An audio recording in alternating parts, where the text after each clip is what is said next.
The hotel lobby hummed with reunions, name tags, hesitant smiles, the weight of 15 years pressing against every conversation. Mia, you actually came. I was sure you'd skip this. It felt like something I needed to do. You look great, Rachel. Before Rachel could answer, the microphone crackled. The room hushed as the old guidance counselor, Mrs. Catherine, stepped to the podium. Ladies and gentlemen, it's my honor to introduce a very special alumnus. His generosity has given our students a future none of us could have imagined. She gestured toward the wings, and a tall man in a charcoal suit emerged, the stage lights catching his face. That's impossible. That's Brandon. The boy her parents had banned from her life 16 years ago was now the CEO everyone was applauding. The ballroom erupted in applause, but Mia barely heard it. He's not supposed to be here. Not like this. 16 years earlier, Mia wasn't a doctor or a wife. She was 17, and she was in love for the first time. I wish every day could be like this, just us. Brandon was from the other side of town. His mother worked double shifts as a waitress. Mia's father built a lucrative engineering firm. Mia, that boy is not part of your future. End it tonight. If you don't, we will stop paying for college. No tuition, no car, nothing. You can't do that. I love him. Love, you are a child.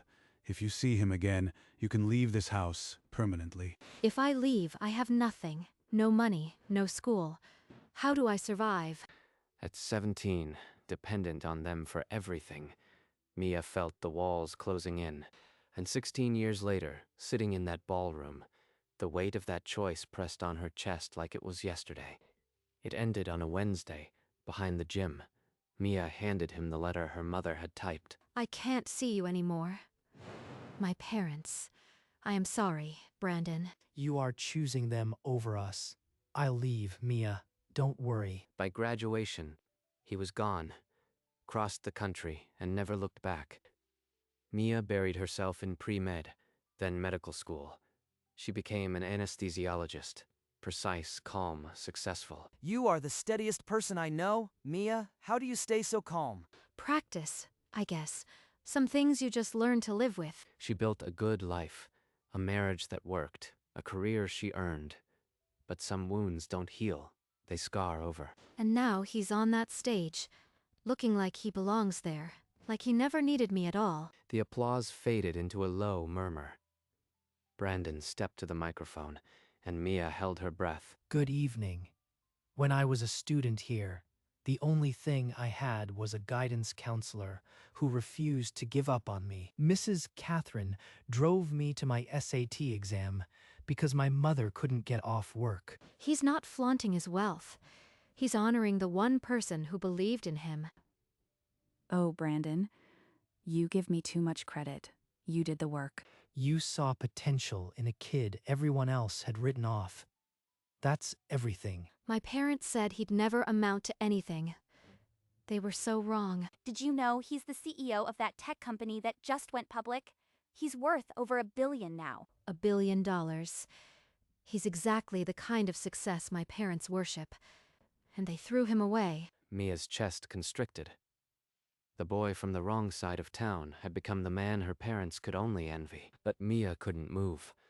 She was rooted to her chair, champagne flute trembling in her hand. During the first break, Rachel grabbed Mia's elbow and steered her toward the quiet hallway. Mia, there's something you don't know about Brandon. What are you talking about, Rachel? His company just acquired a Connecticut firm, the one your dad co-founded. That's not possible. Brandon owns my father's company? The words hit Mia like a punch to the sternum. Pieces she hadn't connected suddenly locked into place. My husband works in M&A. He said the deal was fair, above market. Your dad made money from the buyout. Dad got money from Brandon. The person he swore would never amount to anything. Mia pressed her palm against the wall, steadying herself. The irony was almost too sharp to bear, but the biggest question hung unspoken between them. Did Brandon know whose company he had bought? Rachel slipped back into the ballroom, but Mia stayed in the hallway, her mind churning with impossible questions. Dad was pushed out bitterly 4 years ago. Now Brandon controls his legacy. Is that just coincidence? Edward had seethed for years, his pride gutted. The buyer who saved the firm was the boy he'd once loathed. This can't be random. He must know. But why? What would he gain from this? She drifted back into the ballroom, searching the crowd until she found Brandon, laughing with old classmates. He looks so untroubled. Not like a man with a grudge. And he's wearing a wedding ring. A simple gold band on his left hand. He was married. Whatever they'd had, he'd moved on completely. Maybe I should just leave. What good could come from digging up the past? Number. I need to know if this was meant to hurt me. I can't guess forever.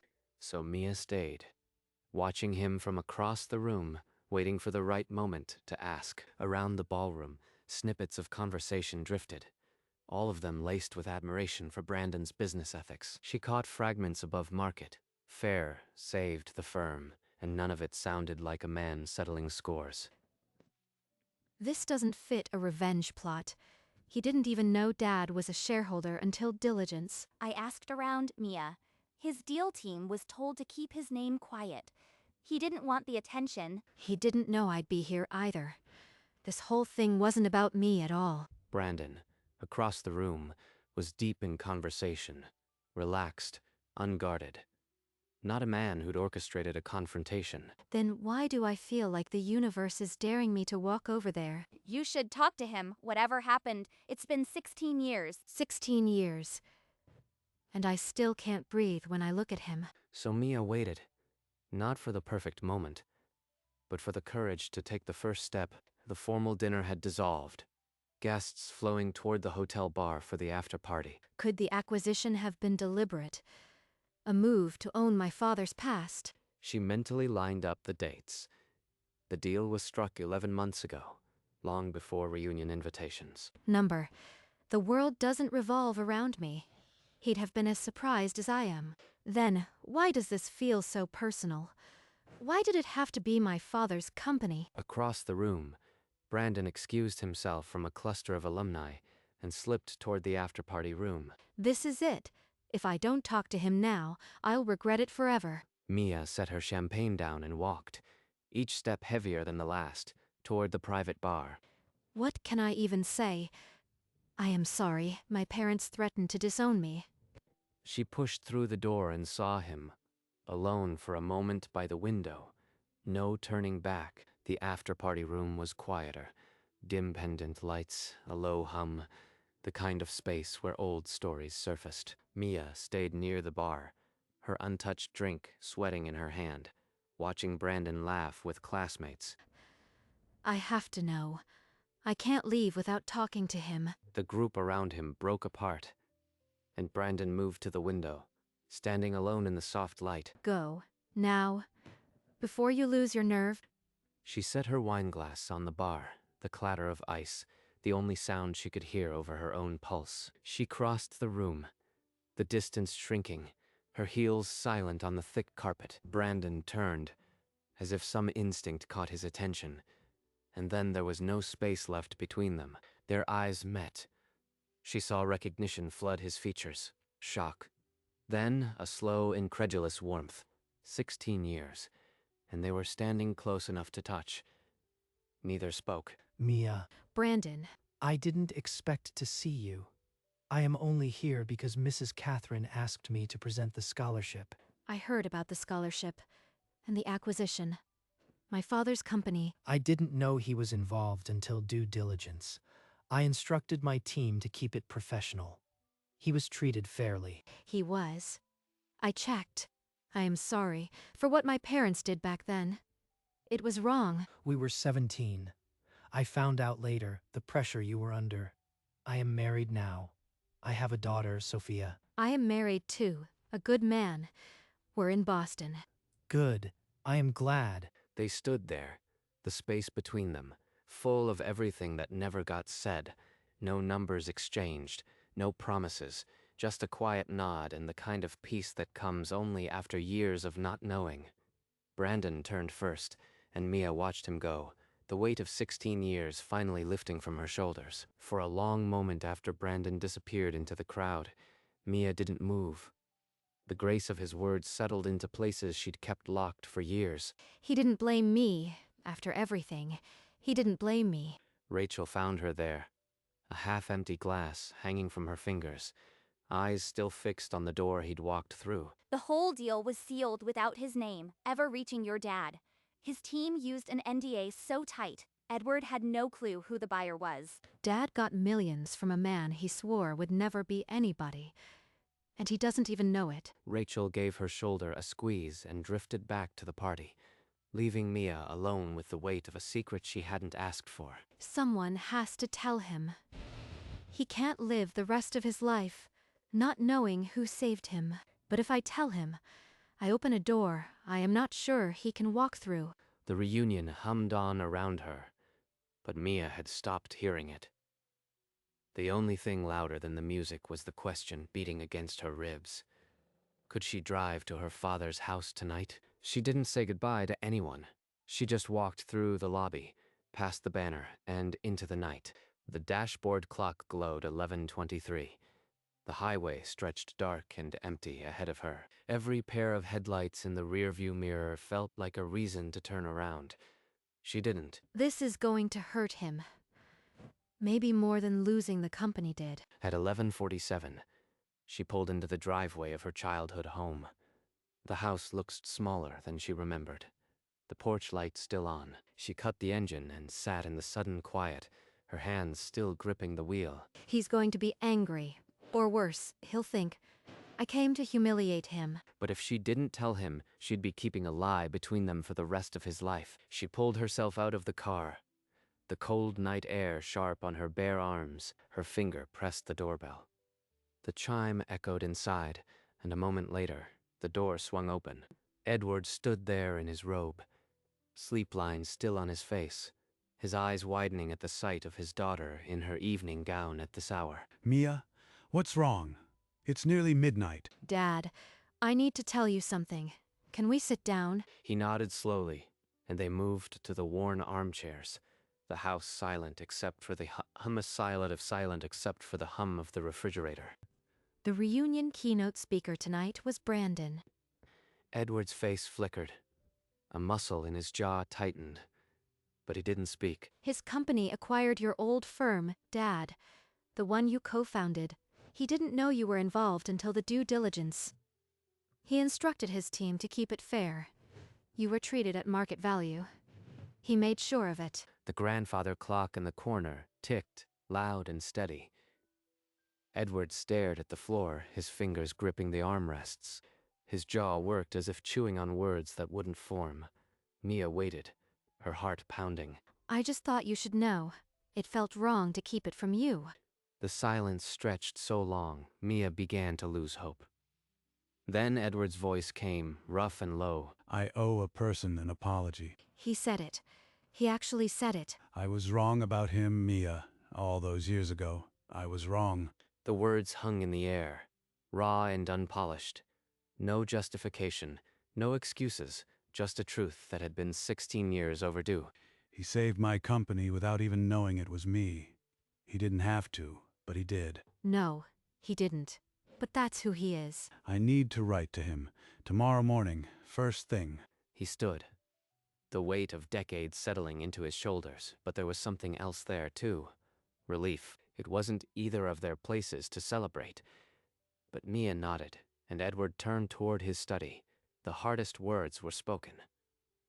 Now came the page. Early morning light fell across the old oak desk in Edward's study, the silence broken only by the sound of a drawer sliding open. He picked up the fountain pen his wife had given him when the company was founded, a symbol of beginnings. What do I say to a man I nearly destroyed when he was still a boy? The words came slowly. No justifications, no long explanations, just the truth, 17 years too late. When he finished, he set the pen down and read the page twice, his jaw tight. Then he folded it once, twice, the envelope sealed with a quiet finality, louder than any conversation they'd ever had. On the front, in careful letters, Brandon Hayes, CEO, the address of the Boston headquarters that had once been nothing but a dream. Brandon, I hope you can find it in your heart to forgive an old fool. He carried the envelope into the hallway and placed it on the narrow table by the front door. Impossible to ignore. His wife's footsteps sounded upstairs, but Edward didn't call for her.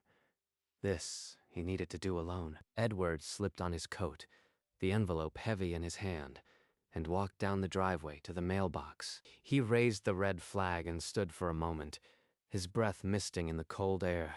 2 days later, a mail clerk in Boston delivered a stack of letters to the top-floor office of Hayes Engineering. Brandon, at his desk, flipped through the pile. A funding report, an invitation, and then an envelope with a Connecticut return address he didn't recognize. He tore it open, pulled out the single folded page, and began to read. As his eyes moved down the page, the tension in his shoulders eased. The words were not what he expected. He read it twice. Then he set the letter down and stared at the skyline. Edward had written only 1 page, but it carried the weight of a lifetime. The words in blue ink were simple. I was wrong. Brandon couldn't look away. He didn't know yet what he would do with it, but the letter had changed something fundamental. Brandon reached for the blank note card he kept in his top drawer. He didn't need a full page. He wrote 6 words. Thank you. We are good.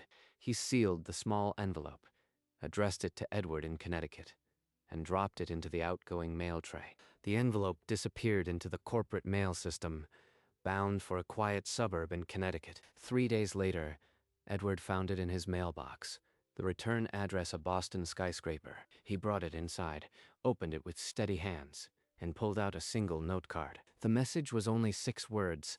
Thank you. We are good. Edward read the words a second time, then a third. A burden he'd carried since his daughter was a teenager lifted from his shoulders. He placed the note card in his desk drawer, a small private memorial to a feud that had finally ended. No one else would ever know.